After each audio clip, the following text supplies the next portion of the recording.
in Voss.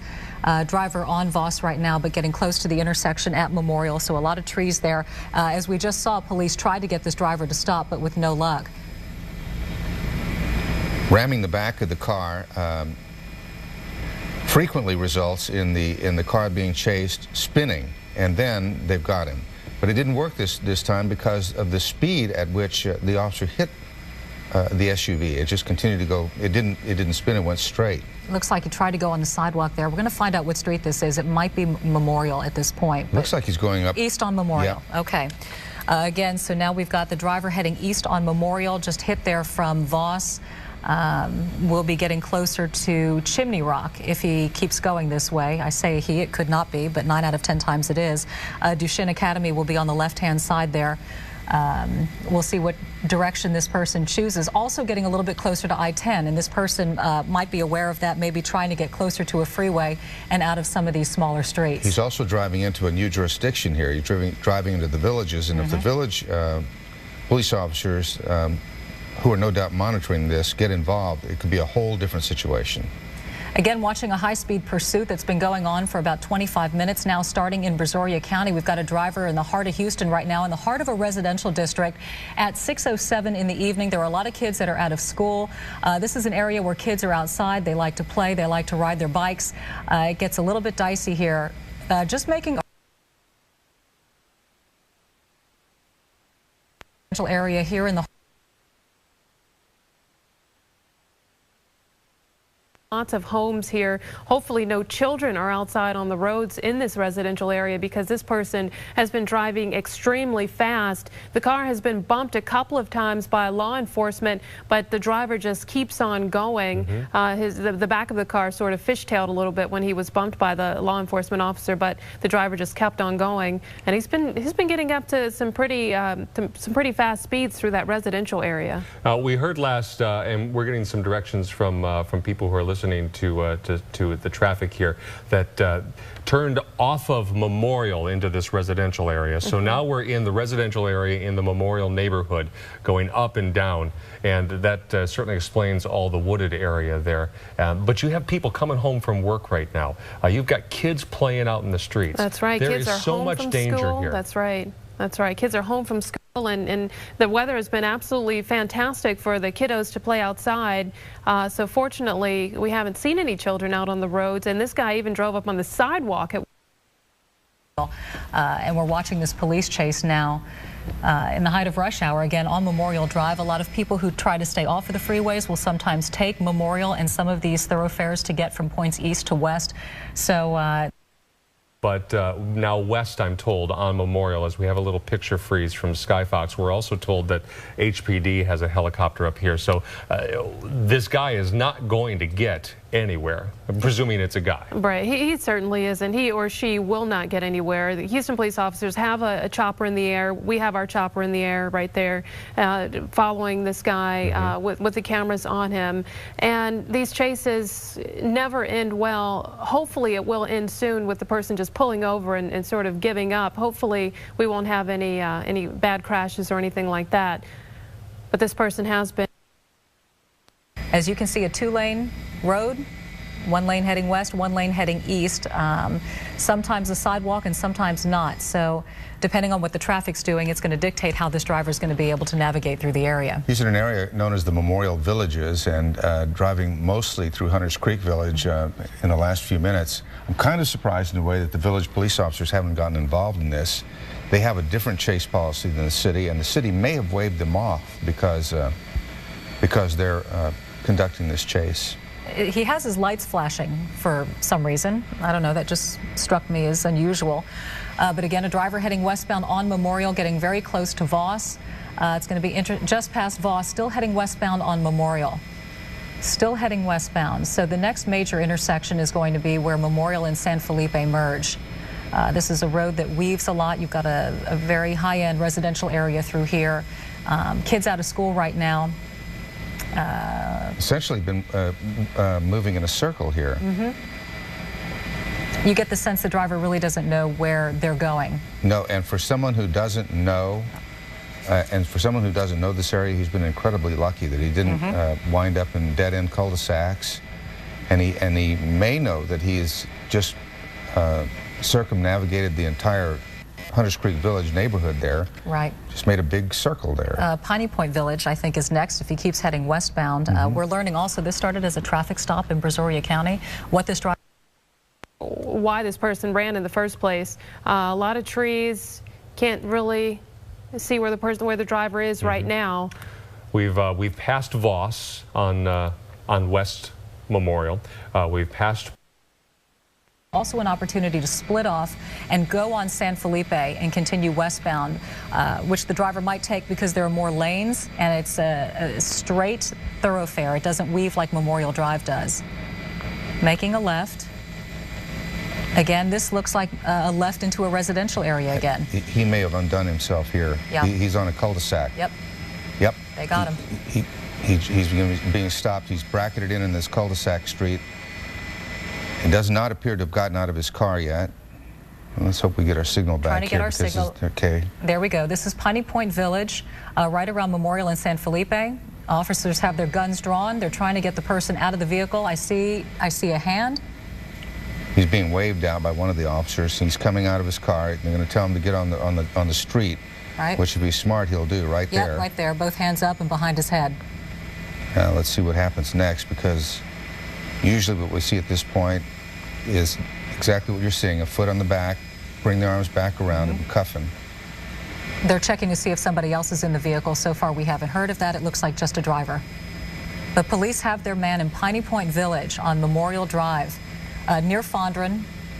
A driver just obviously didn't know the area, turned into a residential street, and like Bill and I were mentioning, there are a lot of cul-de-sacs through Memorial Drive, and this person got stuck. Police officers were able to get him in the front and back, and they've got their driver cornered. Again, Houston Police Department joined in the chase, and fortunately looks like it ended there in the Memorial area. With nobody getting hurt, thankfully so. A rough time of day to be chasing and driving so erratically, and there were some crazy speeds there seemingly as we looked at the Skyfox picture. We'll continue to watch this. It appears to be over, thankfully, safely.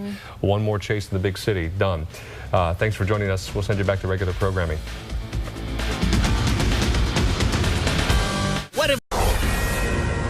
Well, it's Car Chase Monday on the live desk, and we've got a dandy. This one is in southwest Houston on the 8 Beltway. Apparently, this is a white Dodge Caravan. Been going on now for about 25, 27 minutes. And look at the speeds. Again, look at the cars around. If they're going 65, think about how fast this guy is going right here. Shepard Smith just walked out, and he's like, man, another car chase. He's going up to get in the seat in Studio B. Can't wait. This guy, by the way, is wanted for burglarizing a car. Now, why he decided to take off, but again, that last car chase we saw last week was also in Texas. We don't see these very often in Texas, but the helicopters are getting awfully good at this because they've been on this thing for 25 minutes solid. This one we decided to bring you. Again, burglary is what the guy inside is wanted for. Yep, the chase started in northwest Houston, we're told. It's a white Dodge Caravan. It's going northbound on Beltway 8 on the west side of Houston. The person, as Trey said, suspected of burglarizing a vehicle. And we're told at this point the HDP, the Houston Police Department, keeping a bit of a distance on this suspect. You know, they handle these things as carefully as they can. They said already this guy's made a number of illegal turns, including illegal U-turns. So they are concerned for the safety of all the people around this car. But we don't see the police in this shot. So it stands to, it's supported by the fact that we're told that they are keeping it at a distance. But you can bet they are watching all of this on the choppers and that they are likely close by. And in Houston, they're very particular. They follow the policies because each agency has a different policy. The Highway Patrol or the state troopers will have a different policy than the Houston Police Department. Houston Police Department, a lot more liability and a lot less money than the state overall has. So they do they're very, very careful about these car chases. And what they do is they categorize how. Look at you see him slowing down. Slowing down. He's going to turn. Oh, this is bad. Make another Yui. Apparently, you can turn around right there, going against traffic. This apparently is an on-ramp, I guess. And he's going directly against traffic. This is not good. Oh, this is bad. It's bad. Oh, but he. And that car's thinking, what on earth are you doing? Son of a gun. I was just saying that, you know, what they do is they categorize these from how dangerous these guys are. Clearly, this guy just became a lot more dangerous. So now they may pick this chase up a little bit and try and end it a lot earlier than they had anticipated. If he was a burglary suspect, they might just let it go on. It looks like that something has kind of happened to his rear right wheel. Hard for us to see right now, but this guy clearly has picked back up speed and is back on a surface road off of the 8 Beltway. Yeah, he's moving along at a pretty fast clip, as we pointed out. And, you know, often in these things, more often when we see them in L.A., they tend to get into the neighborhoods and start winding around. But the last one we saw in Texas, as you well remember, stayed out there on the highway, and it was characterized by some unbelievable stunt driving, it looked like, sure. And amazing that no one was hurt in that situation. And of course, that's the biggest concern. He's right in the middle of a bottleneck right here. He's going up and over the, and there are the police now suddenly very much in view, and right on this guy's tail as he heads through another intersection. Yeah, it's miraculous that we don't see more civilians hurt in these situations, and it's a testament to the way the police handle it. But this guy, they're concerned about him, and they want him off the road clearly now. And the speeds are upwards of 90 miles an hour, and if you think it's just the television helicopters that are following this, there is also a Houston police chopper that is in pursuit. So the cops know where this guy is. And believe me, I've been watching these things for many years. I've never seen anyone get away. So he's going to jail ultimately. The question is when. And the question is how much risk he poses, as Martha was saying, to people who might be walking in the area now that he's on a surface street, and to cars in the area. You saw when we started this about 5 minutes ago, the cops were way off. I mean, they were giving him his space, and now they're on him. They're on him, and as soon as he slows down, my guess is they will try and get close to him and do the pit maneuver, which they try and they'll bump one side of the rear car or the other to try and get the car to spin out. That has proven over the years to be the safest of the maneuvers to stop people in these types of scenarios from injuring. And you see the car on the left-hand side there? Yeah. That's still on the Beltway. See the cops on the left-hand side. There's also one behind him on that surface street, which is in southwest Texas here. We saw the Texas police last week throw out spike strips in front of the car. We may see them try to get in advance of this car. It's going to be tough to tell where this person's going because they're doing some pretty creative lane changing here, and we see it coming back into view on the lower side of the screen right now. It's now been going on for about 30 minutes, and you have to. It's going to pass the police on the right-hand side there. Right. You got to wonder what goes through people's minds. You have to believe every single person who tries to pull this off thinks they're going to be the exception, right? They're going to get away. Yeah, and a lot of times when you have states like Texas, and I think Texas, if I recall my legal knowledge, is a 3-strike state, which means that if this person commits a third crime and one of the other 2 crimes was violent, he could be going away forever. And that's one of the reasons I know in California a lot of the high-speed chases are because these guys are third strikers, and they know if they get busted for a third time, they're going to go away for a very long time. So they try and prolong that, and they do it in as adventurous or as dangerous a way they can. This guy now clearly back upwards of 90 miles per hour, and he's getting close, I guess, back to that 8 Beltway. We don't know at this point whether there's only one person in the car. Sometimes you can get close enough to get a handle on how many people are in the car. Generally, we start to see the car basically fall apart. Either they have gas problems or the spike strips or something that the police throw at him. Causes damage to the car. Now getting off a different exit ramp here as he continues to try to evade the police. He's got one cop very close on his tail right there, and the car in front of him not cooperating.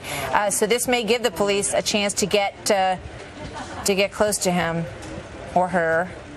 1:54, by the way, p.m. in Houston right now. That's Texas time clearly. And what they're doing is, you can see going under the bridge here, you've got cops on both sides. They've kind of got him straddled, and they've got the police officer behind him.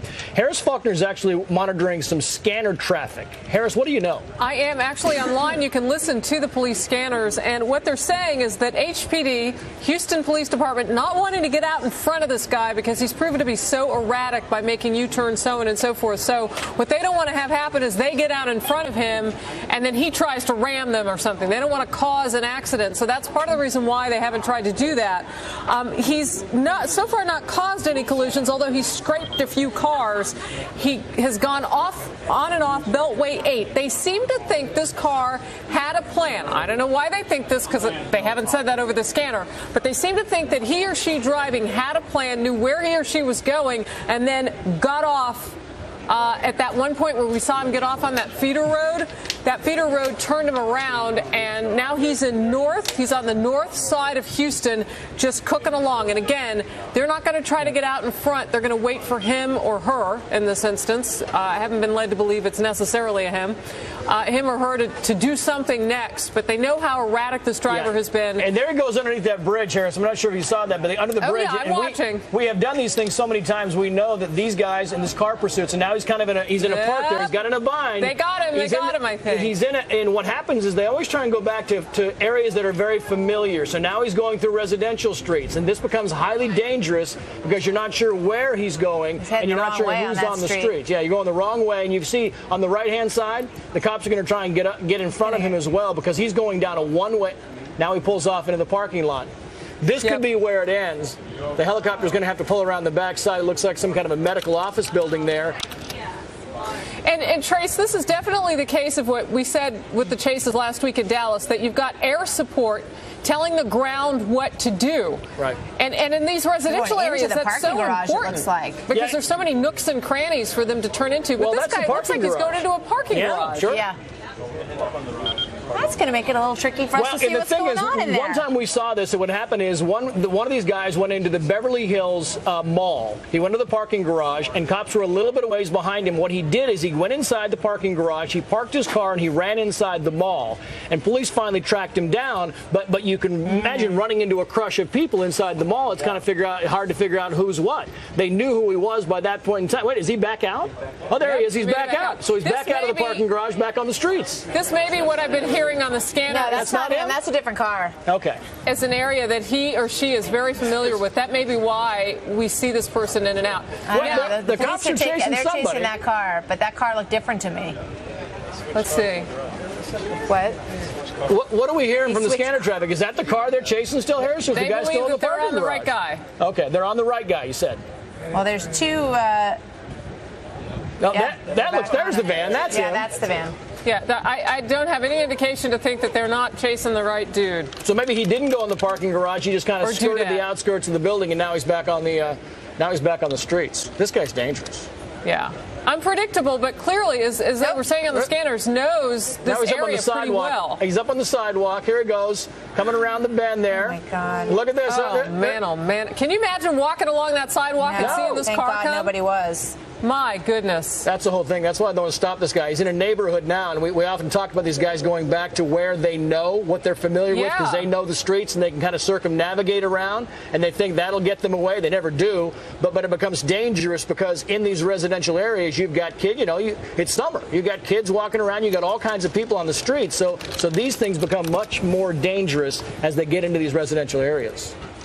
Well, and you think about people walking along the sidewalks, people pushing strollers, so on and so forth, and this guy's just driving all up over everywhere. I mean, he's very erratic, very dangerous. And again, that's why they don't want to get out in front of this person because they may cause something to happen.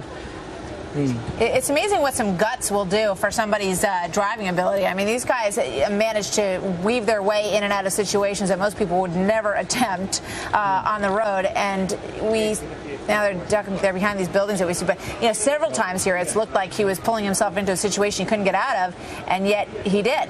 And there he goes, turns around again, and we're going to switch it over. Shepard Smith standing by live in Studio B. The car chase continues right here on the Fox News channel.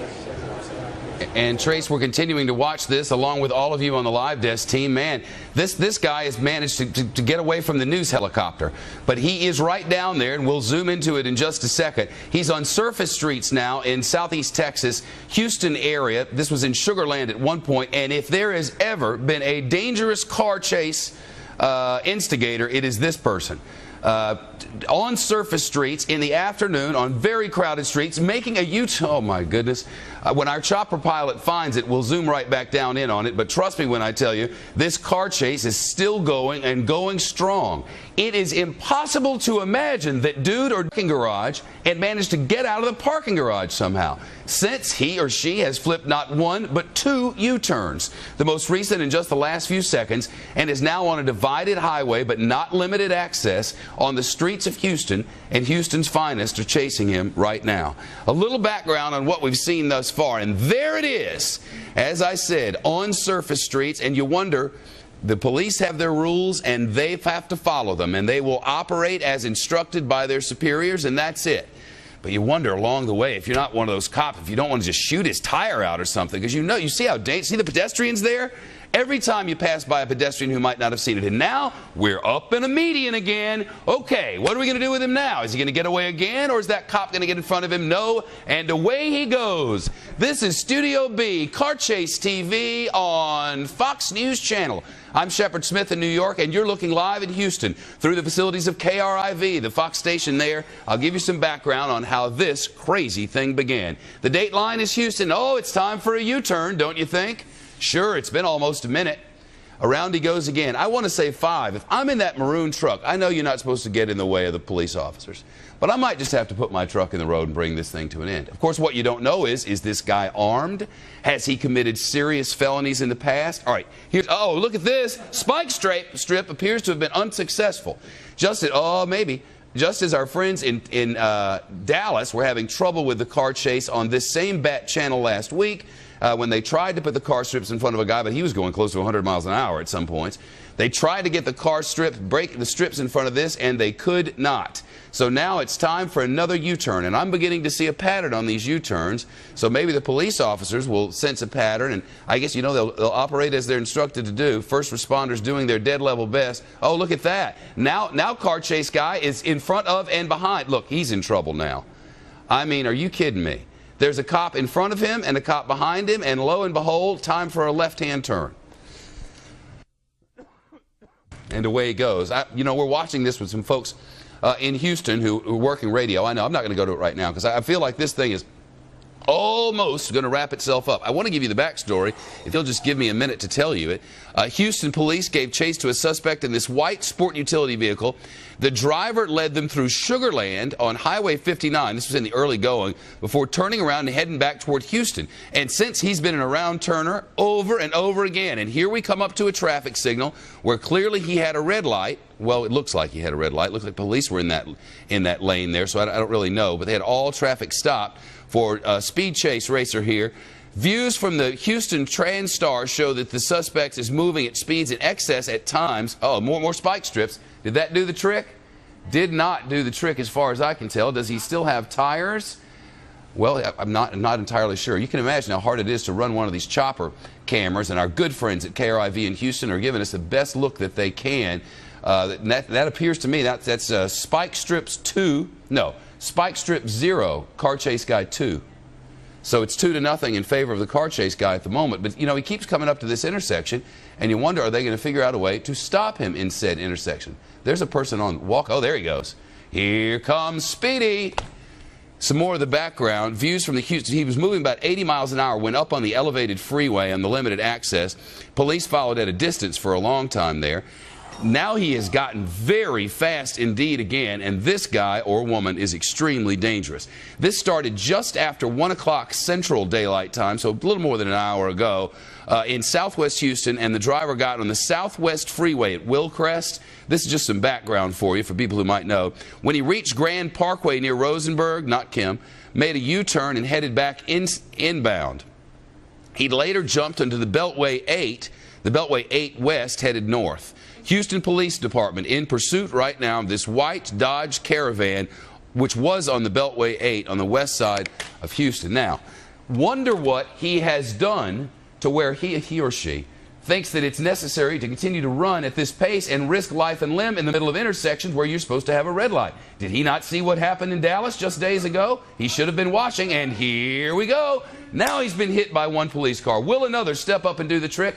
He did not. There are rules from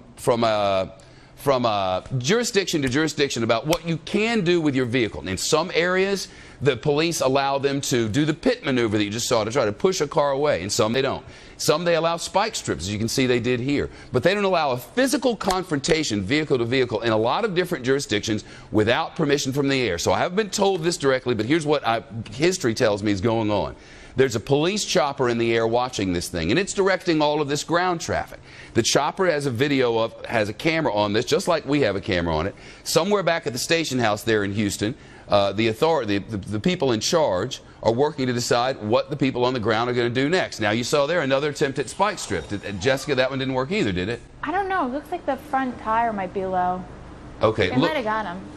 Okay. I know we have a phone, but let's go to Captain Curtain, who's the assistant traffic manager with KTRH Radio in Houston. KTRK. Well, before we do that, another set of spike strips, and I want to say that's Caravan 5. Spike strips, nothing. This has been a crazy one there, Devlin. That it has, Shepard. It's been a very big chase going on right now for, like you said earlier, just under an hour now, and he is evading these police officers like nobody else I've seen. I mean, he's been into a parking garage, and he made a few loops around a parking garage. He's made at least 5 U-turns. At least those are just ones I've seen when not in makeup. And now he's on not limited access, but regular access divided highway. I guess this is Southwest Houston, right? Actually, he made it over to the north side of town. He's been doing speeds in excess of 80 miles an hour, close to 90 miles an hour when he was on the Beltway. And right now he is central north Houston. And he just missed the spike strips again right there on Greens Road, for people who may be familiar with. But we're approaching. It's been about an hour now. What are the rules in the city of Houston about engaging? Do you know offhand? Well, I know that for the longest time that the city did have chase policies, and they've been since reviewed, and so now I do believe that they tell them to back off as much as they can. As much as they can, unless the person has been in commission of a violent felony, a felony with violence. Is that right? That is correct, and the person that they're chasing right now is a suspect in a robbery, and so that's why they're so close to him right now. Tell me what you know about this suspect. As he approaches an intersection, that's always dangerous. Right. And he may have lost one of his left side tires. What do we know about this suspect? As far as the suspect goes, the robbery, I believe, is from a convenience store, but details are very sketchy on that. But as far as the driver goes himself, I want to say probably late 30s, early 40s. Okay, and it is a guy for sure. I believe so, yes. All right, well, he just made it up to another big traffic hazard. He's taken a right, and the West Cam here in KRIV's camera, a chopper is trying to catch up. Whoever is on the West Cam from KRIV, good work for you. I don't know how you're keeping up with this thing. Sometimes they're upside down and backwards, but I mean, that's what happens. And now we're in a parking lot again. History tells me parking lots are not a good place to go if you don't want to get boxed in and stopped by police. But when there's a building in the way, well, it makes it harder now, doesn't it? And Shepard, he is in the parking lot of a big mall right now that is on the north side of Houston. He was anyway, and now he's outside that mall. Every opportunity over and over and over. They are not going to ram this guy, it would appear, because they've had so many opportunities to do a pit maneuver or whatever like that, and they've declined. Oh, that is true. Now, as far as that, I do believe that they're looking out for the public safety on that. Oh, I know, man. It's a very difficult line. But I guess you have to have specific instructions. Like if you're an officer in the vehicle and you say, all right, there's nobody around, it's safe for me to spin this guy out to stop something from later, I should do that. But that's not how it works. There are specific rules that you must follow, right? That is correct. And otherwise, there has been police chases before where the officers have actually been reprimanded for stopping vehicles. Yeah, it's as much the means as it is the end, and you got to follow instructions, and that's how it goes. And first responders have to deal with a lot of headaches, and this is one of them. See that chopper that was just below us there? That looked like a radio chopper to me. And there may be radio choppers. I know there's a police chopper in the air because I've been getting that. He's northbound on Greenspoint Street, now eastbound on Greens Road. Everything is green in this area. The traffic lights have been green for him today, as for more than an hour. This guy who is wanted in connection, or wanted for question at least in connection with an armed robbery in the area, has been on the run, and all the cops lined up, 1, 2, 3, 4, 5, and you're like, why don't they just get into the road and he can't go anymore? Well, they have rules. Right now, the trees have caused us more problem than anything. It's a beautiful day in southeast Texas, and dude here is just on the run. It's hot out there today, isn't it? It's close to 100 degrees so far right now, Shepard. Yeah, that would make it summer. Now, around here in the studio, we're saying, why did this chase start? And of course, we always say crazy from the heat. Right. This could be. Well, it's crazy from something at least. I mean, if you're one of these other drivers around here, and goodness knows we can hope that...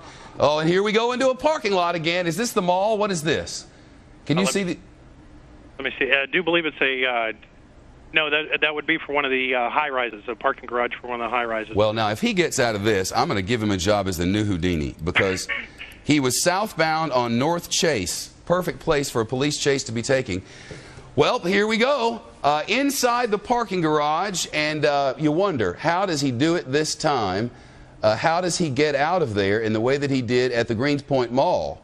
That was quite a trick indeed. I've seen lots of endings to these. There was a horrible ending to a police chase just last week in Dallas, where someone who had no idea this thing was coming by, the person who was giving chase comes out of the... Well, what's happened here? They're just waiting. He came into an intersection and was just run over by a guy in a truck. And the guy in the truck, thankfully, was hardly injured at all. In fact, was able to be on this program with us the next day. But the man who was hit, the person responsible for the car chase, was in critical condition. And we're going to get an update on his condition. But he was in very, very bad shape at last go of things. They were northbound on North Chase when they entered the parking lot. The little light blue choppers in there was HPD, Houston Police Department, not local radio. But they are blocking all exits to this structure. So unless he has his transporter with him, he should not be able to get out of there. A little bit ahead of what's coming up in the news, we're working on a serious string of serial murders in the state of South Carolina. There has been a shooting and a confrontation in North Carolina. Is the suspect from the South Carolina serial murder now stopped in North Carolina? We do not know, but we're working to get late-breaking information on all of that. In addition, we're getting new stuff from the president, who is overseas, and Michael Jackson's funeral scheduled for tomorrow, his memorial service. We'll be covering that here on Fox News Channel. In addition, we are but 15 minutes away from a live news conference from the head coach of the Tennessee Titans on the untimely death of Air McNair, who was shot and killed, now confirmed to have been a homicide yesterday. And his girlfriend, he is married, but he had a 20-year-old girlfriend apparently that everybody but all of us knew about, it sounds like. I mean, there are pictures of them on vacations and everything else. He was shot multiple times, one directly to the head. She, the 20-year-old girlfriend, was also shot, and now we have been able to confirm that the gun which killed Steve McNair, the former quarterback of the Tennessee Titans professional football team, the gun that killed him was bought by his now 20-year-old girlfriend. But whether she is a suspect in this case remains to be seen. Police have said only that the gun belongs to her. So we're slowly putting that together. And again, coach of the Tennessee Titans, Jeff Fisher, Jeff Fisher to be with us in just 15 minutes. But right now, we're looking live in Houston, Texas, as the car chase has wrapped, it appears to have, out inside this, it's a hotel behind the garage. And you know, a buddy of ours who lives down in Houston and in the company is saying that he thinks this is the Hilton Hotel and this is the parking garage therefore. At any rate, it's next to the Greenspoint Mall. Cops on level 4 of the ramp and heading down. So the cops are sweeping each level for this car and this man. Imagine, if you can, what's going on in there. He has either A, ditched his car and is running around trying to avoid these folks. I mean, if you can, don't you throw your shirt off or put some other clothes on or whatever if they've seen you, and just sort of walk around sort of nonchalantly and try to get lost in that thing. He's either ditched the car and is doing that, or he's going to try to get out with that car, and you can see that's not going to be easy because all of the streets surrounding this is blocked off. Not only are they blocking off the exits from this parking garage, but they are also, I'm told, by Andrew Flum, also blocking off all of the streets around this. So here we go. An hour and 10-minute car chase has ended here, but whether they've been able to apprehend the suspect is going to be something for just the moments ahead. It all began in southwest Houston.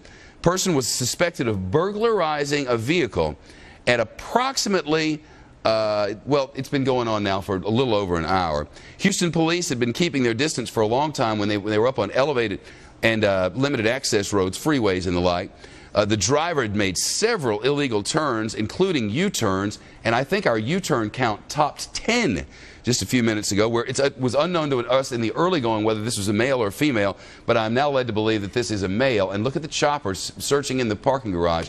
Looks like one that would hold hundreds of cars to me. I know that's a big mall. Rick Leventhal is watching this from our breaking news newsroom downstairs. And Rick, I guess it's just stand off and wait here. Yeah, and we've seen this before, Shepard, where people who are being pursued will drive into garages in part to throw off the helicopters that are following them. But in this case, there were dozens of police cars close on his tail. So it would be hard to believe that he could evade all of those cops who, in some cases, followed him into the garage.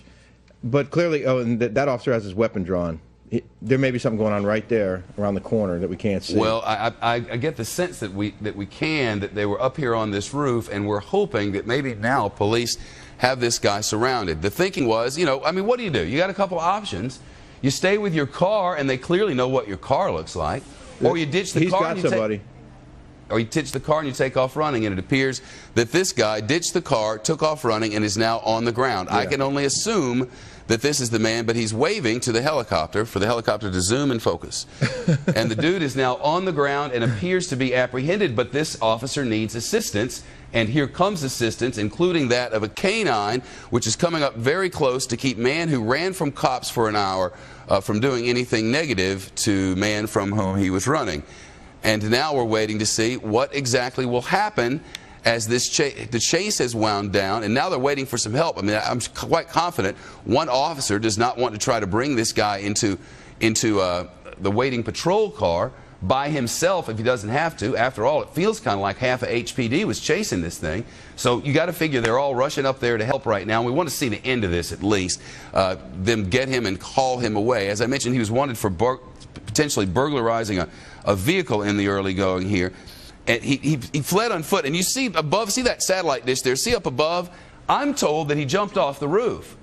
That he jumped off that. Now, Jessica Shedding, my stage manager, who many of you know, saw that happen, and so did some people down in our newsroom, and I just missed it. But he got up on top of that next level. Jessica, is that how you saw it? Yeah, he was above.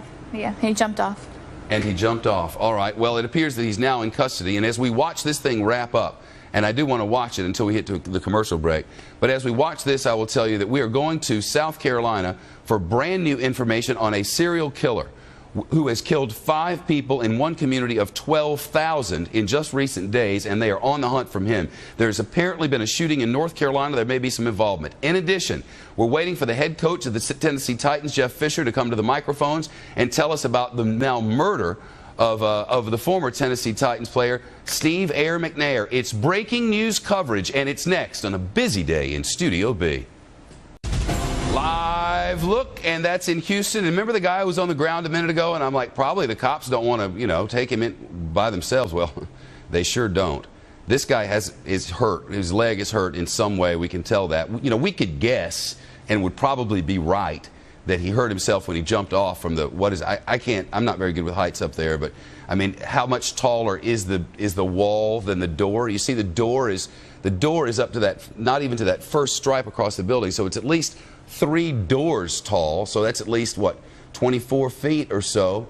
He jumped a long way, and he's hurt himself in some way. Or he hurt himself earlier in the chase. But here's what you didn't know, and I didn't know either. There's another guy in this vehicle. There's another guy still with the vehicle inside the parking garage, or the car park, as Jonathan Hunt would put it. So here we go. We're waiting for the other guy, and this guy is apparently hurt, and we're going to update you on everything that happened here. But first, there is breaking news now. And deputies are searching for a serial killer in the state of South Carolina. Wow, Rick Leventhal live for us downstairs. Again, Jeff Fisher to speak in just a few minutes, but we're going to take that live. But we're back live on the rooftop where old car chase driver is still